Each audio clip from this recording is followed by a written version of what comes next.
Pahuli sila Eric, oh. Hmm? Pahuli. Dami huli na. Fishing Brothers. Manood tayo mga kabrothers ngayon ng video ng nila Eric nang huli ng isda, alumahan. So, wala tayong pasok ngayon dahil holiday, Labor Day, kaya dito si Kabrother Ed.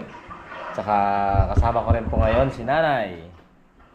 Nanonood din. Nanonood din. Bali si Mrs. po mga kabrothers ay umuwi doon sa kanila. Nag-attend doon ng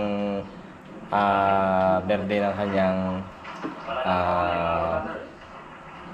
hipag. Hipag na yun, tawag na? Hipag. Bali, pero mamayang hapon, maya po ako pupunta ng opisina.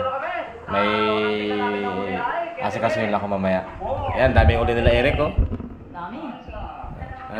Nanonood na lang kami dito mga kabrothers ng video ng Kabrother Ed, ni Fishing Brothers sa ni Ate Mary. So, update na lang tayo. So ngayon po, papakilala ko sa inyo po ang aming bagong kasama dito sa bahay. Ang bagong kasama ni Baby Rai Rai mga kabrothers, si Ate Lynn. Ayan po. Hi po. Ayan. Ayan po, napapakain siya kay Rai Rai. Ray, kain ka na. Rai Rai, kaya niya. Oh, di ba? Friend agad sila, oh, di ba? Tuwag-tuwa agad siya, eh. Di ba?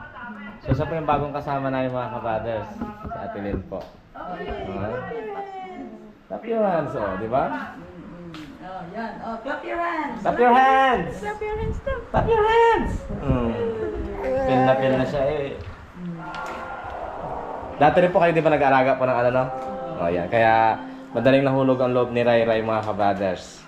Sanay sa karinyo. Kasi marunong po si ate na kasi marami rin siyang inalagaan yung apo niya. Tama po, no?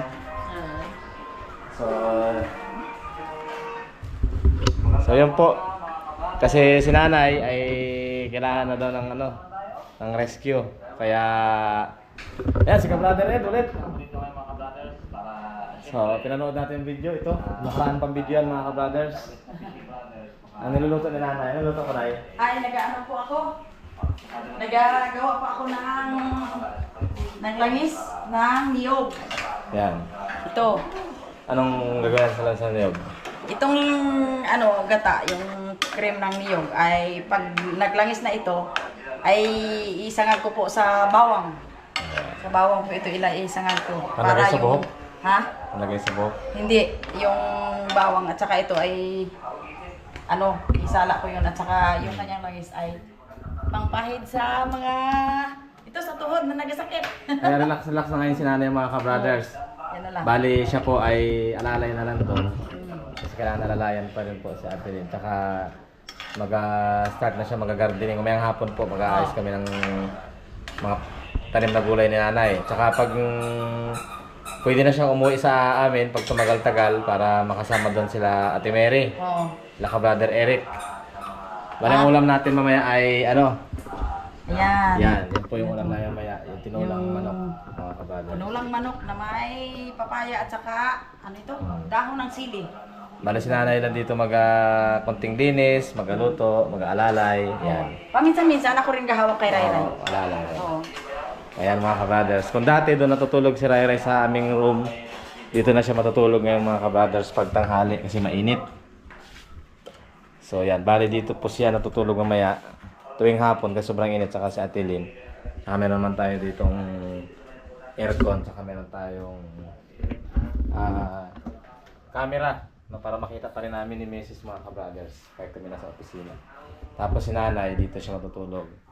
Ihiga niya lang to dito. Meron naman ditong foam. So yan po. Buti na lang po at meron kaming nahanap na kasama ni Rai Rai mga kabrothers. Kasi bumibigat na si Rai Rai at nagiging makulit na. So kailangan talaga ng tagabantay na kasi si nanay minsan ay pag napagod ay pagod na pagod po. Masakit ang kasi ito. Mabigat na si Balikat. Rai Rai. Sa pagbuhat kay Rai Rai, mabigat na kasi. Kasi medyo lang. O yan, Alay oh. lang. Si Ate Lynn po ay 48 years old po kayo, no? Ayan. Dahil nag-alaga rin po siya ng apo, kaya Sanay na yan. Yeah. Nung unang kita kay Rai Rai, napaamo agad eh. Una pa lang. O, di ba? Iba talaga pag may experience na. May experience na mga ka-brothers. Eh, si Mrs. ayaw kumuha ng bata. baka daw magkagusto si ka-brother Ed. O kaya baka magka alam niyo na po. So, yun po ang mangyayari namin hanggat maaari ay mayroong experience na. So, yan mga ka-brothers, napakainit dito sa labas. No? Dito sa amin ang heat index ay 43 degree nakaraan. Sobrang init. Okay ka na? Ha? Close agad kayo? Kita niya yung sarili niya yun. Malaki na yan, 8.5 kilos na yata si Rai Rai. Sige, hawakan mo. Aray! Pakyat. Pakyat! Aba, marunong na. Oo. Aba! Talagang, Pakita mo sarili mo, di ba? Yan. Meron silang kasama, si Rai Rai. So yan, 4 na kami ngayon ang kilala ni Rai Rai. Si ka-brother Ed, si Meses, si Nanay, at saka si Ate Lynn po. Yan, mga ka-brothers. Di ba? Okay na kayo, Nay? Tabi na kayo. Tabi na po kayo. Clap your hands. Clap your hands. Clap your hands. Ay, nako. Marunong na. Yan.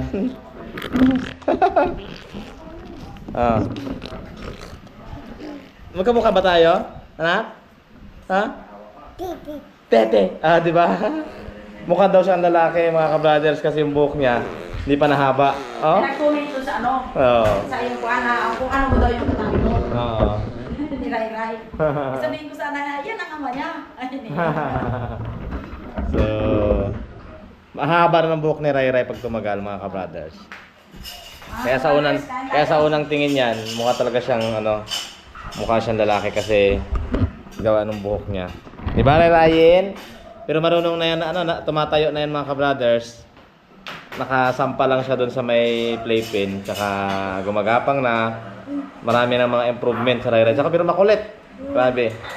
No? Gaya niya, no? Dati hindi ganyan yan, makulit na siya. Yeah, clap your hands. Clap your hands. Clap your hands. Pinagpawisan agad ang ating Disney princess. Mga brothers, kain po tayo. Una na sila, mga ka-brothers. Rai Rai, kain tayo. Patatapos na namin ni Rai Rai kumain. Rai Rai, kain tayo. Ha? Ano daw?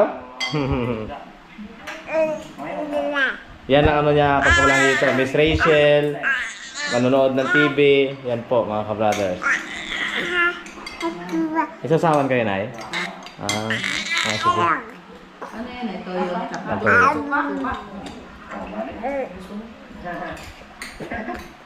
Okay ka na. May kasama ka na, no? Tsaka si Nanay meron ng kamaritisan. Hindi na malulungkot. Oo. Kasi si Nanay pag si baby lang kausap, minsan nalulungkot eh. Nabuburyong Ayan si Ate Lynn po ang nabuburyong. ang kausap niya. Nabuburing talaga. Ikain na po kayo. So, yan mga ka-brothers. Update lang kami. Kahit hindi na kami masyado mawuri ni Mrs. mga ka-brothers kasi may kasama na dito si Rai Rai. Kasama si Nanay. Bodyguard ni Rai Rai. Dalawa ang bodyguard ni Rai Rai. Dalawa ang bantay. Bye-bye. Bye-bye. Si Nanay sa mga sunod na araw, uwi-uwi na yan. Doon na yung magsasabiki. Mga yung isda na yan si Nanay. Kasi nakakaano rin talaga pag Gusto kasi ni kananay ay yung parating adventure. Lagi parang pa rito sa 4 na sulok ng daigdig.